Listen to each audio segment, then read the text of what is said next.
President Trump was on hand for the opening of so-called Alligator Alcatraz yesterday. That's the new immigration detention center in the Florida Everglades. The president toured the facility alongside Homeland Security Secretary Kristi Noem and Republican Florida Governor Ron DeSantis. They said they hoped the first detainees would arrive there within the next 24 hours, with the president adding he'd like to see more states develop these kinds of facilities. You don't always have land so beautiful and so secure. We have a lot of bodyguards and a lot of cops that are in the form of alligators. You don't have to pay them so much. But I wouldn't want to run through the Everglades for long. It will keep people where they're supposed to be. Around 100 people showed up there to protest the facility's opening.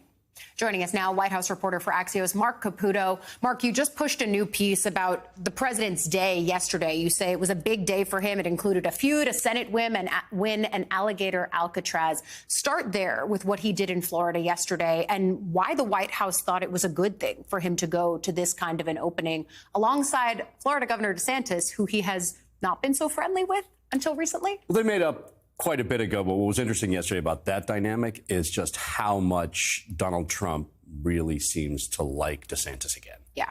And I think it's notable that if you're going to entice Donald Trump to an event, the number one way to do that is to like, hey, we got something that's going to be tough on illegal immigrants, tough on migrants. If you name it Alligator Alcatraz, he can't resist. Yeah. And so that's why he showed. So that's why he showed. But talk about the way that he embraced this facility and the way that the White House is trying to entice more Republican states to do exactly this kind of thing. Part of it's necessity. There are two major components to this mass deportation program. One of them, which they kept emphasizing yesterday, is self-deportation. Right. Is they want to communicate that this is miserable. Some critics have said the cruelty is the point. In that respect, it does work. There's a lot of indications, both some initial data and anecdotally, are leaving rather than getting rounded up. And there are people being rounded up. I live in Miami. I have seen the raids, the roundups, the arrests by ICE from traffic stops just randomly on the road.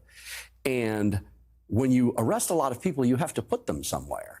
And in Miami, the Chrome Detention Center is one of the biggest immigration lockups in the nation. It is overcrowded. They need to put people somewhere if they're not going to release them on the streets. This is the cheap, and I'm putting that in air quotes, solution to it. It is less expensive than traditional incarceration, but it's going to be a lot of money going forward. Yeah. About how much money are we talking about here? And when and what kinds of folks are we expecting to be housed here?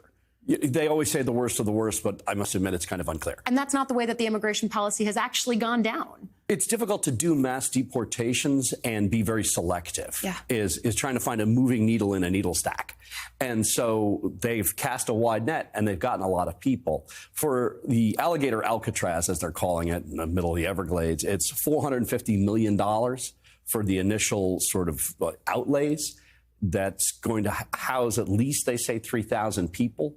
The money that's coming from it, in sort of an irony, which they like to emphasize, is that this is the same pot of money from the Federal Emergency Management Agency that Joe Biden had tapped as president to help house migrants who had come to this country and sort of welcome them here and put them in hotels. For the Trump administration, they're saying, oh, we're using the same money not to welcome them, but to say either you're going to be incarcerated for a while as your case moves through the system, or we're going to give you a one-way ticket out so you can self-deport and the rest of it will work accordingly. Yeah, because it's not just a campaign promise kept, right? It has to be paired with a troll. Well, that is, again, outside of the attitude and the swagger, there is a tactical reason for that. Yeah. They want to make immigration enforcement scary so that people leave.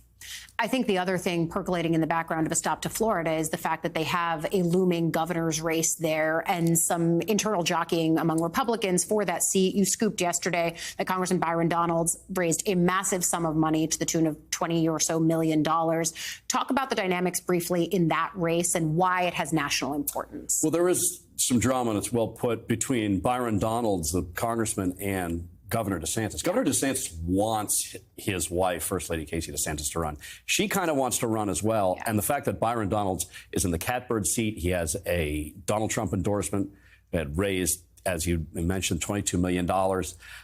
There's been static, mainly from Donald Trump, or pardon me, mainly from Ron DeSantis, who has been sort of trashing and dissing Byron Donalds. Donalds knows that right now, and it's right now, he's sort of on cruise control, and he's just going to drive sort of calmly, praise the governor, and not stoke his ire any worse than it already is. Yeah, you've long been a Florida politics reporter. I like to dip in because there's always good drama of the internal dynamics and the personal dynamics of these Florida lawmakers. So this governor's race is going to be no exception of that. And you and I are going to have many opportunities to talk about it going forward. Fantastic. It's going to heat up.